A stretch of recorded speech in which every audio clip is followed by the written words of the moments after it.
21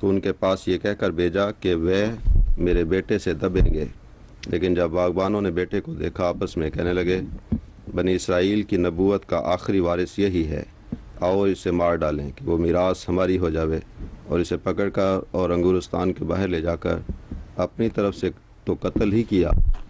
جب انگورستان کا مالک آوے گا ان باغبانوں کے ساتھ کیا سلوک کرے گا؟ وہ اسے بولے ان بدوں کو بری طرح مار ڈالے گا اور انگورستان کو اور باغبانوں کو سونپے گا جو اسے موسم پر میوہ پہنچاویں۔ یسوع نے انہیں کہا کیا تم نے نوشتوں میں کبھی نہیں پڑھا کہ جس پتھر کو راجگیروں نے ناپسند کیا وہی کونے کا سرا ہوا؟ پھر بریکٹ میں ایک عرب کی طرف اشارہ ہے۔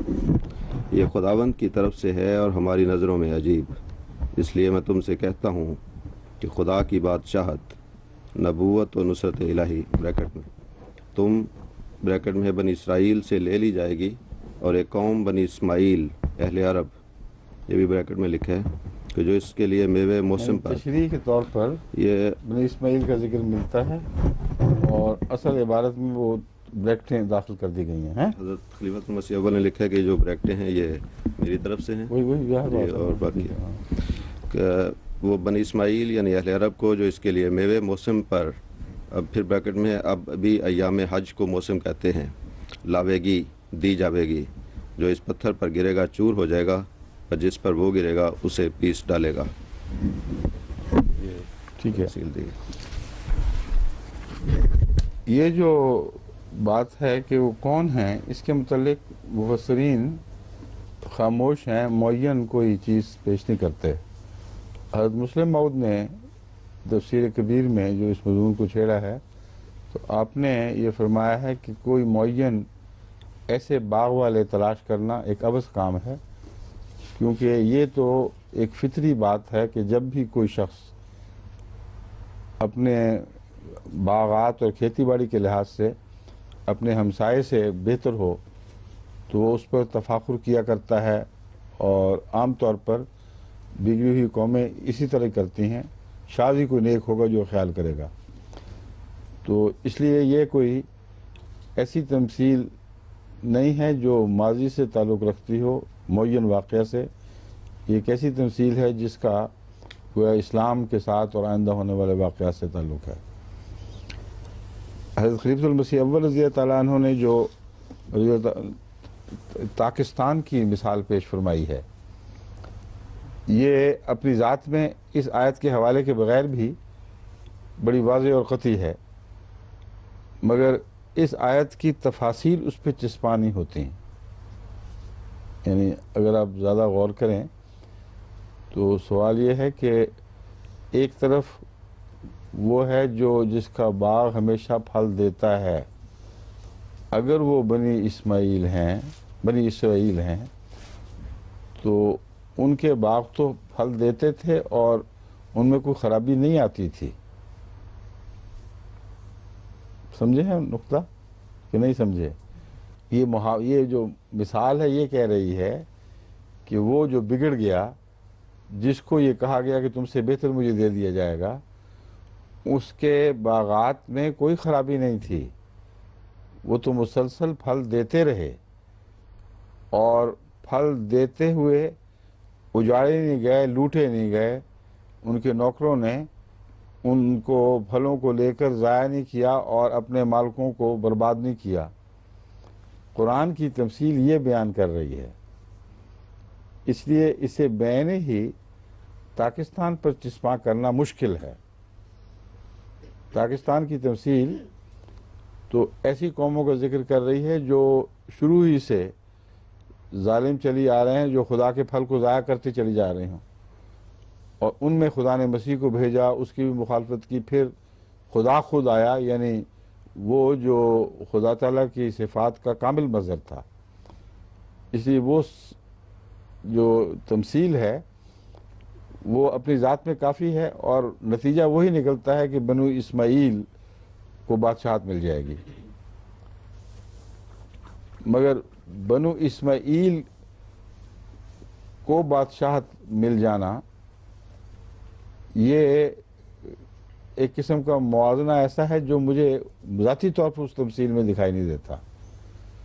اس میں ایک تسلسل ہے، حضرت عیسیٰ علیہ السلام بنی اسرائیل میں سے تھے، اور بنی اسرائیل کے ارتقاء کو مسلسل آگے بڑھا کر حضرت عیسیٰ تک پہنچایا گیا ہے، اور ان سے چھیننے کی بحث نہیں ہے کوئی۔ ایک نبی آیا، پھر اس سے اعلیٰ درجہ کے نبی آیا، جب وہ آیا تو سرکش قوموں کو اس نے زیر نگیں کر لیا۔ یہ تصویر ہے جو پاکستان سے ابھرتی ہے، لیکن اس تبصرے کے باوجود حضرت خلیفۃ المسیح اول رضی اللہ تعالیٰ عنہ کا یہ مسلک میرے نزدیک 100% درست ہے کہ اس باغ میں اور بعد میں آنے والے اس ساتھی کا یہ اعلان میں کہ مجھے خدا بہتر دے سکتا ہے، اس سے اسلام اور اسلام سے پہلے کی قومیں ہیں، خواہ ان کو بنی اسرائیل اور بنی اسماعیل کے طور پر دیکھو، یا محض اسلام سے پہلے کا جو اسرائیلی مذہب اور جس میں حضرت عیسیٰ علیہ السلام کا مذہب بھی داخل ہے، یعنی کتاب اس کو تورات اور انجیل دونوں کی قوموں کو اکٹھا دیکھیں تو یہ تمثیل صادق ان معنوں میں آئے گی کہ واقعتاً ان قوموں کو خدا تعالیٰ نے دنیا میں بہت بڑی نعمتیں عطا کی ہیں، دنیا میں نعمتیں عطا کی ہیں اور متکبر بن گئے ہیں وہ۔ جس طرح انہوں نے اپنی دنیا کی کھیتیوں کو آراستہ بھی کیا اور محفوظ بھی کیا، اور جس طرح کھیتی باڑی کے علم کو آگے بڑھایا ہے، اس کی کوئی مثال پہلے دکھائی نہیں دیتی۔ اور یہ جو میں ترجمے کے ساتھ یہ تشریح آپ کی خدمت میں پیش کر رہا ہوں، اس کی ایک بڑی وجہ یہ ہے کہ سارا سورہ کہف کی طرز بیان ہی ایسی چلی آ رہی ہے۔ اس سے پہلے ابتدائی ذوالقرنین کے طور پر حضرت صلی اللہ علیہ وآلہ وسلم کو پیش فرمایا گیا ہے، ایک طرف حضرت موسیٰ ہیں، ساتھ عیسیٰ علیہ السلام بھی چلے آ رہے ہیں، اور جہاں مجمع البحرین پہ ان کی راجدھانی ختم ہوتی ہے وہاں ان کا روحانی رزق بھی غائب ہو جاتا ہے، اور مچھلی کو اگر روحانی رزق کے طور پر لیں تو پھر یہ مضمون مسلسل آگے بڑھتا ہے۔ پھر ذوالقرنین کی آگے بحثیں ہیں جس سے پتہ لگتا ہے دو قومیں ہیں، ان کا آپس میں مقابلہ ہے، اور یہ دو مختلف قوموں کے آپس کے موازنے اور ایک کا دوسرے کے ساتھ کیا تعلق ہوگا اور کس حد تک ہوگا، کب وہ کاٹا جائے گا، کب حالات بدلیں گے، یہ مسلسل یہی مضمون ہے۔ پھر یہود کا غلبہ اور یہود کے بالآخر زوال کا نقشہ اسی صورت میں ملتا ہے۔ پھر عیسائیت کی ترقی اور ترقی کرتے کرتے بہت آگے بڑھ جانا، اور آغاز میں عیسائیوں کی قربانیاں اور اس کے بعد ان کا زیر زمین چلے جانا، یہ مسلسل یہی مضمون ہے جو آگے بڑھ رہا ہے۔ اور یہ جو نتیجہ یہاں نکلا ہے کہ زلاقہ والا، یہ قرآن کریم شروع میں نکال چکا ہے اور فرما چکا ہے، یہ جن کو زمین کی رونقیں بخشی جائیں گی، ایک زمانہ ایسا آئے گا کہ ہم ان کو بے رونق کر دیں گے اور چٹیل میدانوں میں تبدیل کر دیں گے۔ یہی مضمون ہے جو طٰہٰ میں آگے بڑھا دیا گیا ہے اور خوب کھول دیا گیا ہے۔ تو مجھے تو بالکل قرآن کریم کے اندر جو تسلسل سے اس مضمون کو بڑھایا جا رہا ہے اس میں کوئی شک نظر نہیں آتا کہ ان کی مادی دنیاوی ترقی ہے، وہ جو تمثیل ہے وہ روحانی بادشاہت کی تبدیلی کی تمثیل ہے۔ یہاں ان کے ابتدائی طور پر مادی ترقی کا ذکر چل رہا ہے، وہ غیر معمولی ہوگی، وہ ان قوموں کو متکبر بنا دے گی، اور ایسا حال ہوگا کہ اس کے مقابل پر اسلام ایک قسم کا پسماندہ، اسلام کا علاقہ پسماندہ علاقہ کہلائے گا، ان کے زیر نگیں ہوگا، اور ان کے اندر سائنسی ترقی وہ نہیں ہوگی جس کے نتیجے میں ان کی محنتیں غیر معمولی پھل لائیں۔ یہ جو باغ کی ترتیب تزئین سب کچھ بتائی جا رہی ہے، بتاتی ہے کہ صرف کھیتی کی بحث نہیں ہو رہی۔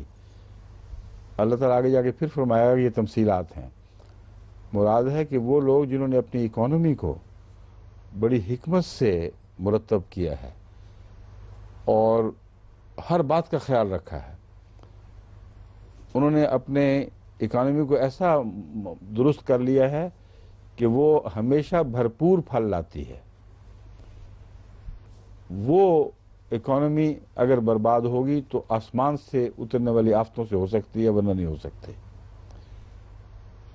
جب خدا کی تقدیر فیصلہ کرے گی کہ ان کو ڈسٹرائے کر دے، اس کے بعد وہ مضمون جو ہے سیدن زلقہ کا، یہ اسی آیت کی طرف، اسی سورہ کی ابتدائی آیات کی طرف اشارہ کر رہا ہے جس میں اللہ تعالیٰ نے فرماتا تھا، وہ ہے آیت تو یاد تھی، کیا شروع کریں میں بتا دوں گا۔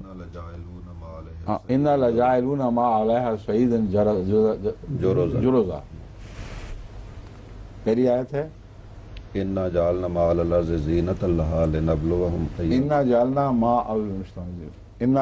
مَا عَلَى الْأَرْضِ زِينَةً لَهَا لِنَبْلُوَهُمْ أَيُّهُمْ أَحْسَنُ عَمَلًا وَإِنَّا لَجَاعِلُونَ مَا عَلَيْهَا صَعِيدًا جُرُزًا۔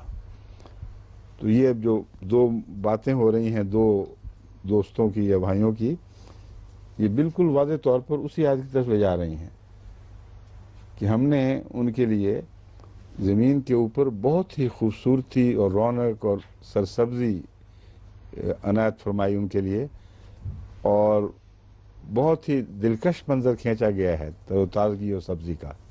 اس باغ میں بھی وہی منظر ہے۔ پھر اللہ تعالیٰ فرماتا ہے اِنَّا لَجَاعِلُونَ مَا عَلَيْهَا صَعِيدًا جُرُزًا، ہم اسے بالکل چٹیل میدان، بے آب و گیا وادی کے طور پر، زمین کے طور پر تبدیل کر دیں گے۔ اس کی وجوہات کیا ہیں، تبدیل کرنے کا کیا استحقاق ہے، اس بحث میں یہ مثال مضمون کو کھول دیتی ہے کہ ان کا تکبر، ان کی انا، عملاً ان کا آخرت سے مایوس ہو جانا، یا یہ عقیدہ رکھنا کہ ہم مر کے ہم جی نہیں اٹھیں گے اور دوبارہ ہم سے کوئی سوال جواب نہیں ہوگا، یہ مضمون قطعیت کے ساتھ ان قوموں پر صادق آ رہا ہے۔ اسی لیے سورہ کاف نے بالآخر انجام کار اسی مضمون کو دوبارہ چھیڑا ہے۔ افحسب الذین کفروا ان یتخذوا عبادی من دونی اولیاء انا اعتدنا جہنم للکافرین نزلا الذین ایک بتائیں آپ کو پڑھیں۔ ہاں، قل هل ننبئکم بالاخسرین اعمالا الذین ضل سعیهم فی الحیاۃ الدنیا وهم یحسبون انهم یحسنون صنعا اولئک الذین کفروا بآیات ربهم ولقائہ۔ ہاں، وہ جو لقائی ہی والی بات ہے اس سے انکار، یہ بالکل وہی بات ہے جو یہ کہہ رہے ہیں کہ ہم نہیں سمجھتے کہ ہم کبھی بھی ہلاک ہوں گے۔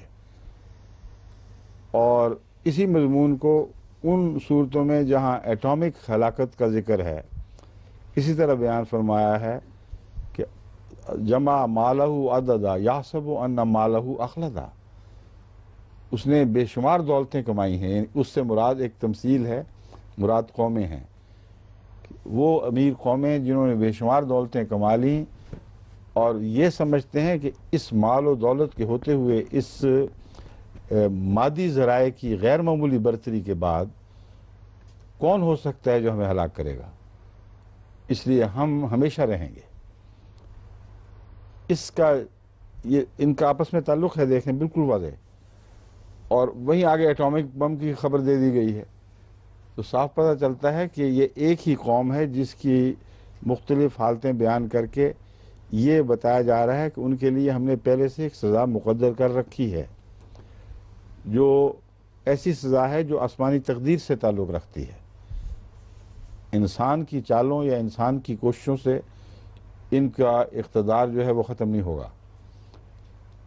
اسی مضمون کی تائید میں وہ حدیث ہے جس میں مسیح کے متعلق فرمایا گیا کہ جب وہ نکلے گا تو اللہ تعالیٰ اسے حکماً وحی کے ذریعے روکے گا کہ اب ہم نے جو جن دو قوموں کو دنیا میں یاجوج ماجوج ہی ہیں، وہ جن کا آگے اسی صورت میں ذکر ہے، ان کو نکالا ہے، دنیا میں کسی کی طاقت نہیں ہے، یعنی مسیح کی بھی طاقت نہیں ہے کہ وہ تلوار کے زور سے ان پر غلبہ پا سکے، اس لیے پیچھے ہٹ جا اور پہاڑ میں پناہ لے۔ اور پہاڑ سے مراد شریعت اسلامیہ، قرآن، محمد رسول اللہ صلی اللہ علیہ وسلم، یعنی ان کے دامن میں آ اور دعا کر۔ تو صاف پتہ چل رہا ہے کہ یہ وہ قومیں ہیں جن کو مادی طور پر شکست دینا کسی انسان کے بس میں نہیں ہے، اور یہی وجہ ہے کہ تلوار کے جہاد کو اس لحاظ سے مسلمانوں کے حق میں معطل کیا، ان کے خلاف نہیں معطل کیا گیا، کیونکہ خدا خود وہی کر رہا ہے عیسیٰ علیہ السلام پر، یعنی جو دوبارہ نازل ہوں گے اس وقت کے مسیح، کہ تم نے تلوار کا جہاد نہیں کرنا۔ اب مولوی کون ہوتے ہیں کہنے والے، لیکن جب وہ کریں گے تو مار کھائیں گے، کیونکہ یہ رسول اللہ صلی اللہ علیہ وسلم کے اس فیصلے کو وہ نہیں بدل سکتے کہ خدا تعالیٰ نے آپ کو خبر دی ہے کہ دنیا میں کوئی دو ہاتھ ایسے نہیں ہیں، کوئی بھی ایسا انسان نہیں جسے ان دونوں کے خلاف، یاجوج اور ماجوج کے خلاف کوئی غلبہ عطا ہوا ہو، غلبے کی طاقت یا مقابلے کی طاقت عطا ہوئی ہو۔ لا یدان کیا ہے وہ؟ ہاں، لا یدان لأحد لقتالہما، کسی کے دو ہاتھ نہیں ہیں کہ جن کو ان دونوں سے قتال کی طاقت ہو۔ اس مضمون میں حضرت مسیح علیہ السلام کا یہ شعر بالکل کھل جاتا ہے، جس پہ بہت چڑھتے اور غیظ و غضب دکھاتے ہیں کہ یہ حکم سن کے جو بھی لڑائی کو جائے گا وہ دشمنوں سے سخت ہزیمت اٹھائے گا۔ کہ یہ حکم ہے خدا کا، اپنا حکم نہیں مراد، اللہ اور رسول کا حکم ہے، میں نے تمہیں پہنچا دیا ہے، تم چاہو تو نہ مانو، چاہو تو مذاق اڑاؤ، تمہاری مرضی ہے، مگر یہ سننے کے بعد تم لڑائی کو جاؤ گے تو ضرور مار کھاؤ گے۔ اور اب تک یہی ہو رہا ہے، جہاں جہاں بھی ان مولویوں نے اٹھایا ہے لوگوں کو، وہاں ان کو ماری پڑی آگے سے۔ پھر اسرائیل میں دیکھ لو کیا ہو گیا، چھوٹا سا اتنا سا ملک، چند 100,000 ایکڑ کا ملک تھا، وہ پھیلتے پھیلتے پھیلتے پھیلتے ان مولویوں کی بدبختی اور نحوست کی وجہ سے، جو اسلام کے خلاف، رسول اللہ صلی اللہ علیہ وسلم کی تعلیم کے خلاف ان کو اکساتے رہے ہیں کہ تلوار سے جیتو، کہاں گئے ان کے علاقے سارے وہ قبضہ کر گئے۔ اور اب اتنی بڑی طاقت بن گیا ہے کہ وہ اس کو اسرائیل تو نہیں، USSR کو چیلنج کرتا ہے، کہتا ہے ہمارے ایٹامک جو میسائلز ہیں ان ساروں کا رخ تمہارے اہم شہروں کی طرف ہے، اور جہاں جہاں بھی تمہاری طاقتوں کے گڑھ ہیں وہ اس وقت ہمارے نشانے میں ہیں، اگر ہمارے خلاف کسی کارروائی کی ضرورت کرو گے تو یہ سب میسائلز وغیرہ تم پر پڑیں گے۔ اتنی بڑی ضرورت چھوٹی سی ایک جگہ کو حاصل ہو گئی ہے۔ یہ وہی خدائی فیصلہ تھا جس کو حضرت صلی اللہ علیہ وآلہ وسلم نے مسیح موت تک پہنچایا، اور فرمایا کہ خدا وہی بھی کرے گا تم پر یہی، اور خدا نے وہی کی۔ اس کے بعد جب اس کا انکار کریں گے تو پھر یہ اس تقدیر کو ٹال نہیں سکتے کہ سخت ہزیمت اٹھاؤ گے۔ آپس میں لڑ رہے ہیں، ان میں یہ جرأت نہیں ہے کہ عیسائی قوموں کے خلاف اٹھیں، یعنی یاجوج ماجوج کے خلاف، اور ان کو براہ راست لڑ کر نیچا دکھا سکیں۔ کہاں دکھایا گیا ہے؟ یہ جو قصہ ہے یہ پہلے ہوتا تھا، لیکن جب وہ دیوار ٹوٹی ہے یاجوج ماجوج والی، اس کے بعد ہونا بند ہو گیا ہے۔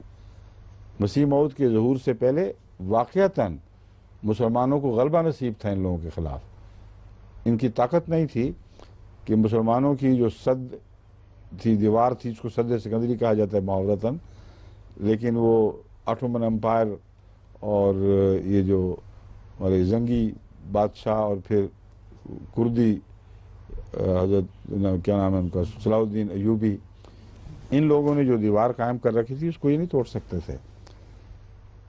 تو یہ بعد کے وقت کی باتیں ہیں، جب خدا کی تقدیر ظاہر ہوگی اس وقت ایک تقدیر کا پہلو یہ ہوگا کہ یہ دیوار ٹوٹ جائے گی مسلمانوں کی، بے بسی کے عالم میں چلے جائیں گے۔ اس وقت یہ لوگ بڑھ بڑھ کے باتیں بنائیں گے، اس وقت یہ کہیں گے کہ جناب اب تم ہوتے کون ہو کہ ہماری سلطنت چینوں، ہمارا سیاسی اور اقتصادی غلبہ جو ہے اس کو منہدم کر سکو. اب ہمیشہ کے لیے ہم آ گئے ہیں, اب تمہیں کبھی کسی قیمت پہ نہیں چھوڑیں گے.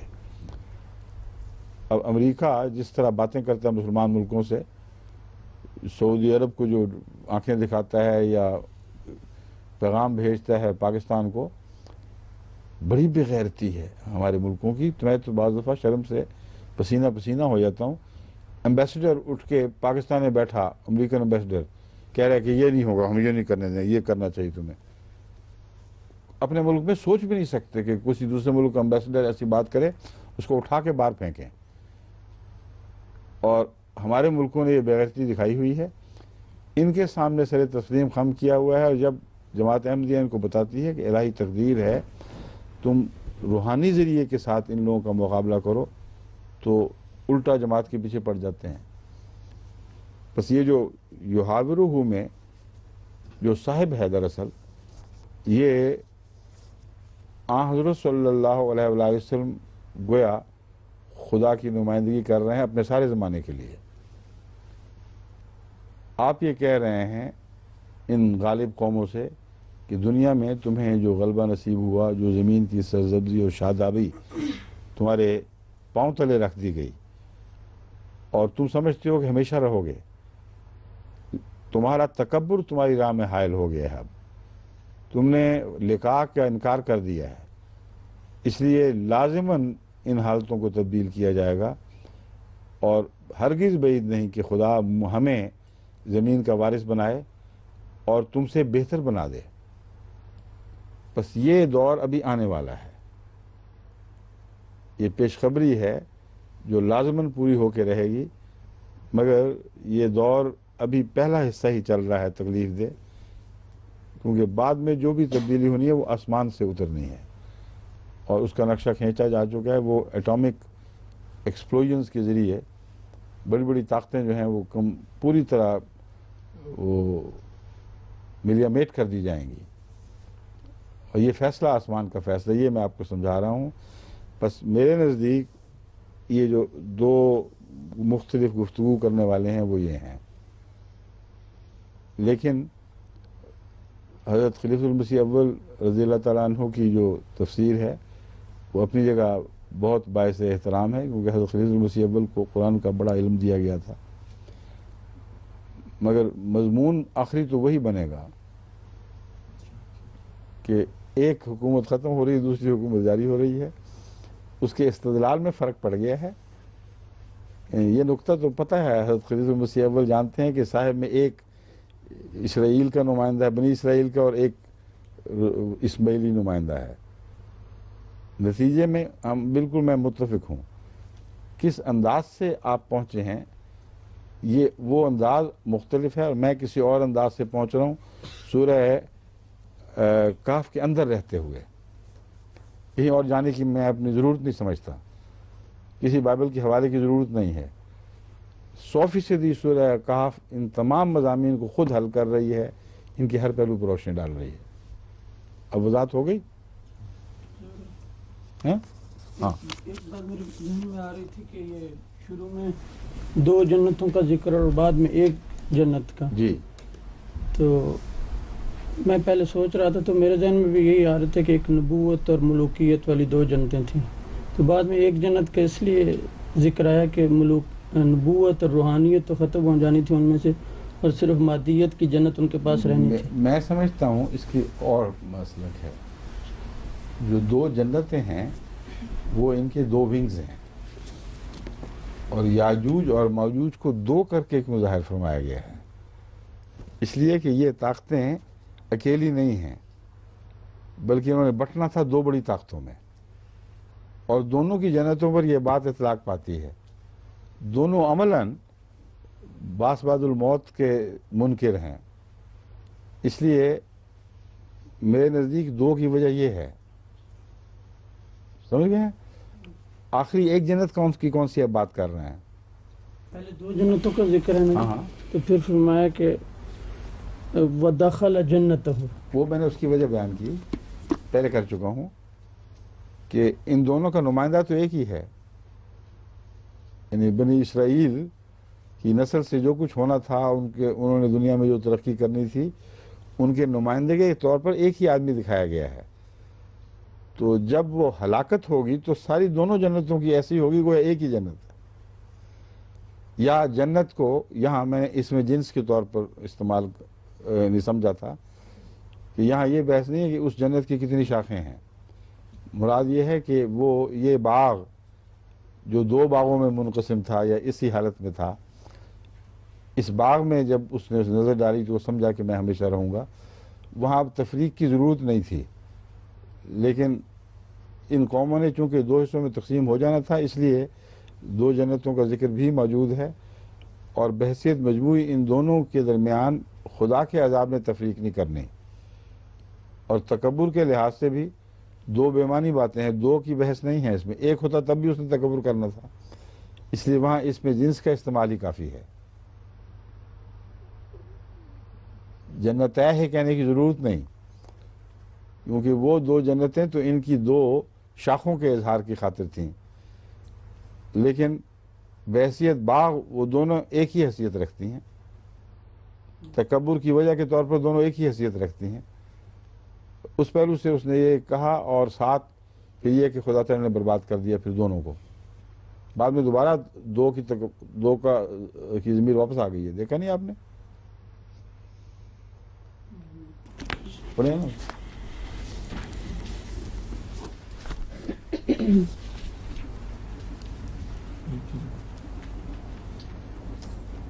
وہ جب ساتھی کہتا ہے تو اس وقت پھر وہ 2 کی ضمیریں استعمال کرتا ہے. پڑھے نا اصل آیات.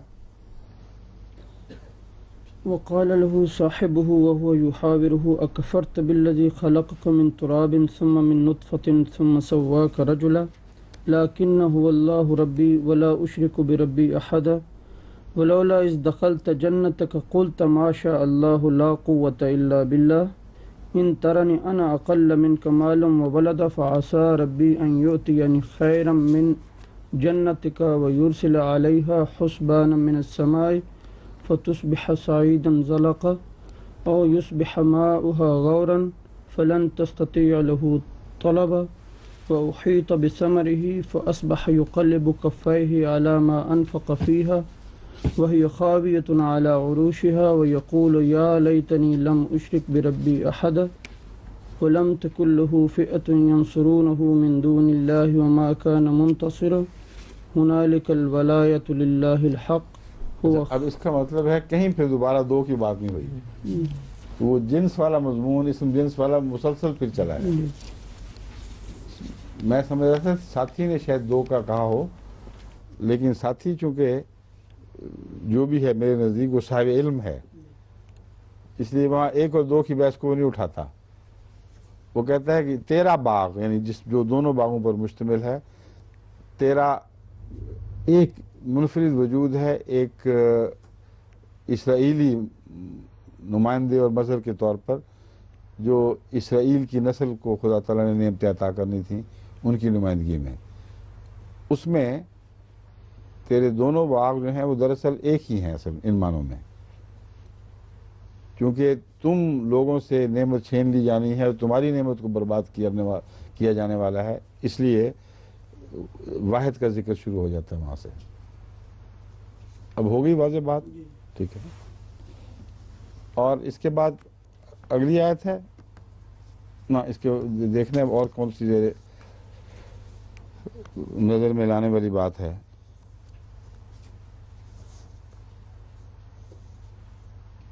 دیکھنا یہاں بالکل ٹھیک ہے.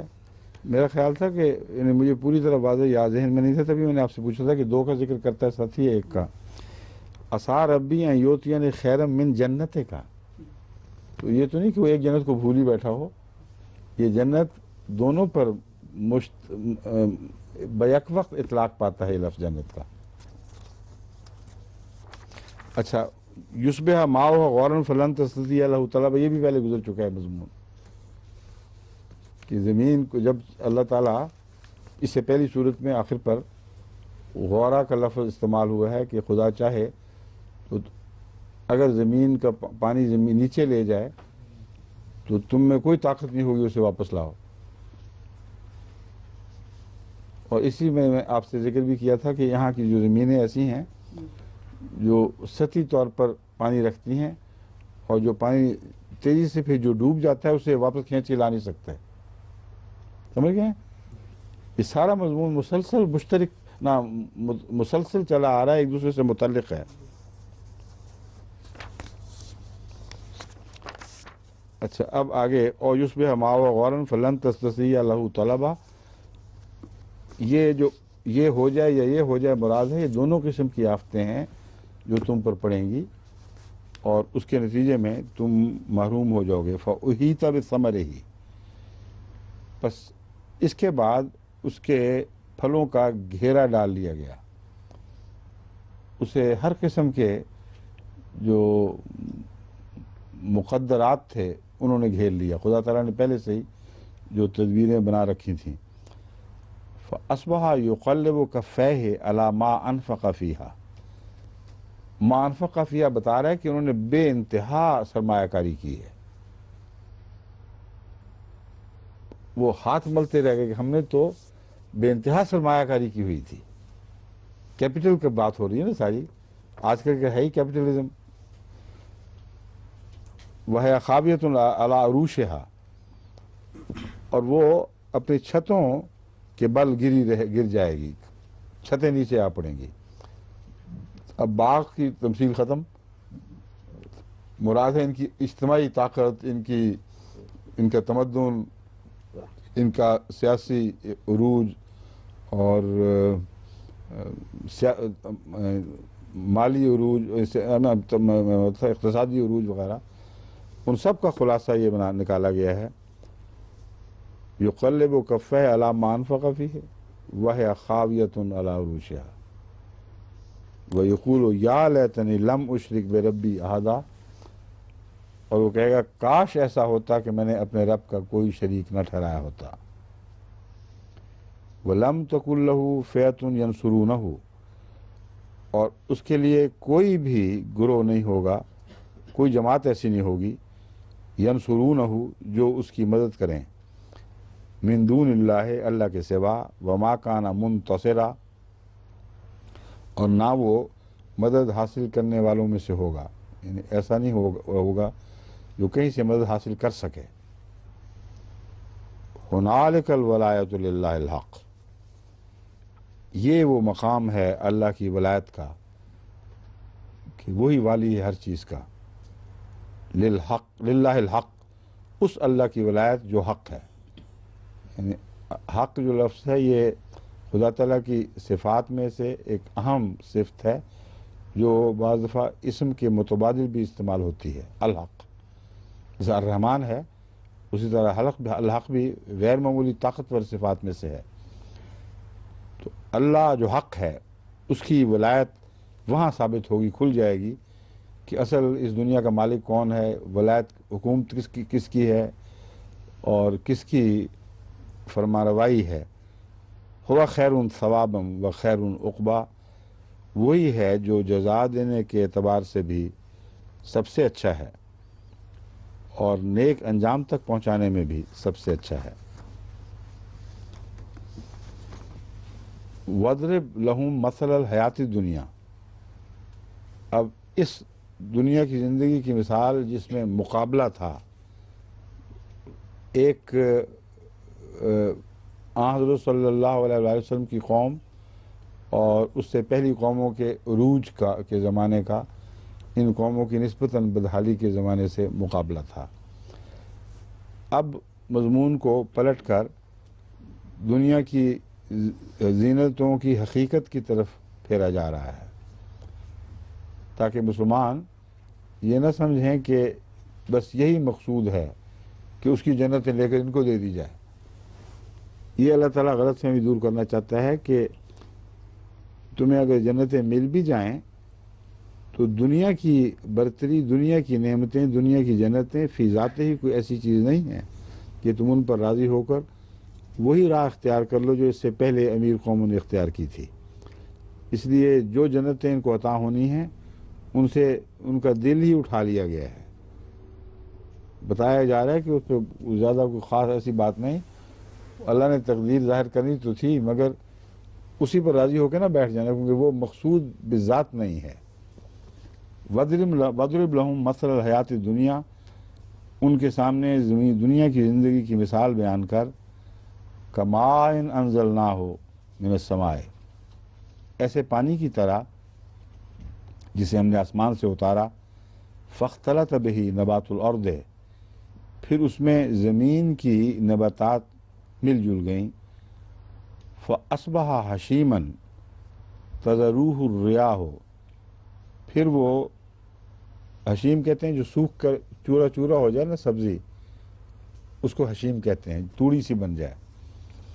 فاصبح حشیما، پھر وہ حشیم ہو گئی، تذروہ الریاح، اسے ہوائیں اٹھائے لیے پھرتی ہیں۔ وَكَانَ اللَّهُ عَلَىٰ كُلِّ شَيْءٍ مُقْتَدِرًا، اور ہر چیز پر اللہ قادر ہے۔ المال والبنون زینۃ الحیات الدنیا والباقیات الصالحات خیر عند ربک ثوابا وخیر عملا، کہ اللہ تعالیٰ جب ان کو نعمتوں سے محروم کر کے تمہیں نعمتیں عطا فرمائے گا تو یہ نہ بھولنا کہ یہ ساری نعمتیں وہ ہیں جو بالآخر خاک ہو جایا کرتی ہیں، اور ان کے مقدر میں ہی سوکھ کر چورا چورا ہو کر بکھر جانا ہے، اور ایسا بکھرنا کہ ہوائیں ان کو اٹھائے لیے پھر ان میں کوئی ذاتی طاقت نہ رہے۔ اس لیے یاد رکھو، المال والبنون، مال اور بنون زینت الحیات دنیا ہے۔ اس نے جو فخر کیا تھا آخر پر نتیجہ یہی نکالا تھا کہ میں مالی لحاظ سے بھی اور نفری کے لحاظ سے بھی تجھ سے زیادہ ہوں۔ تو قرآن کریم نے بھی آخری موازنہ اسی کا کیا ہے کہ مال بنون تو دنیا کی زینت الحیات دنیا ہے۔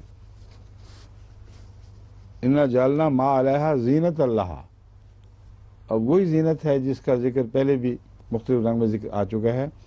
ہمارا زینت ہی ہے نا دنیا کی، بس اس سے زیادہ اس کی کوئی حقیقت نہیں۔ ہاں، جو باقی رہنے والی چیزیں ہیں اللہ کے نزدیک وہ صالحات ہیں، نیکیاں ہیں۔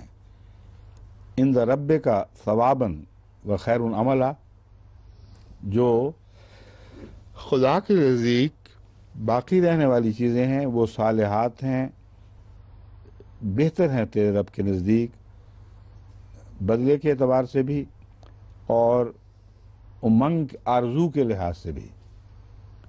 یا عملہ جو لفظ ہے یہ بہت اہم ہے اس آیت میں۔ مراد یہ ہے کہ تمہاری آرزوئیں دنیا کی نعمتوں پہ ٹھہرنی نہیں چاہیے۔ اگر دنیا کی نعمتوں پہ تمہاری آرزوئیں ٹھہر جائیں گی تو تمہارا منتہا وہی ہوگا، اس سے آگے نہیں تم بڑھو گے۔ اسی لیے قرآن کریم فرماتا ہے جو یہ کہتے ہیں کہ آتنا فی الدنیا حسنۃ، پھر دنیا ہی ان کو ملتی ہے اور آخرت سے کوئی حصہ نہیں ملتا۔ تو کیسی عمدہ اور گہری نصیحت ہے۔ مسلمانوں کو وعدہ فرمایا گیا ہے دنیاوی طور پر غلبے کا شروع میں، لیکن ساتھ ہی دنیاوی غلبے سے دل بھی ان کا اٹھا دیا گیا کہ دنیاوی غلبہ تو ہو جائے گا مگر اس پہ بیٹھنا ہی رہنا یہ تو بالکل کوئی حیثیت ہی نہیں رکھتا اس ثواب کے مقابل پر جو خدا تعالیٰ نیکیوں کا دیا کرتا ہے۔ پس آرزو کرنی ہے تو اللہ کی رضا کی آرزو کرو، ان نیکیوں کی آرزو کرو جو باقیات ہیں، جو کبھی مٹا ہی نہیں کرتی۔ بس حشیمہ کے مقابل پر لفظ باقیات ہے۔ حشیمہ وہ ہے جو خشک ہو کر بھوسا بن جاتا ہے، اور باقیات وہ ہیں جو کبھی تبدیل نہیں ہوتی، کبھی مٹتی نہیں، ہمیشہ تر و تازہ رہتی ہیں۔ تو اس نصیحت پر اس مضمون کو ختم فرمایا گیا۔ بعد میں پھر دوسرا وَيَوْمَ نُسَيِّرُ الْجِبَالَ وَتَرَى الْأَرْضَ بَارِزَةً، یہ رکوع اگرچہ یہاں رکوع ڈالا گیا نہیں، مضمون کا پہلا حصہ یہاں ختم ہوتا ہے۔ بہرحال کل انشاءاللہ اس دوسرے حصے کو شروع کریں گے۔ سمجھ گئے؟ لیں جی، نوٹ کر لیں، اس کو نشان لگا لیں۔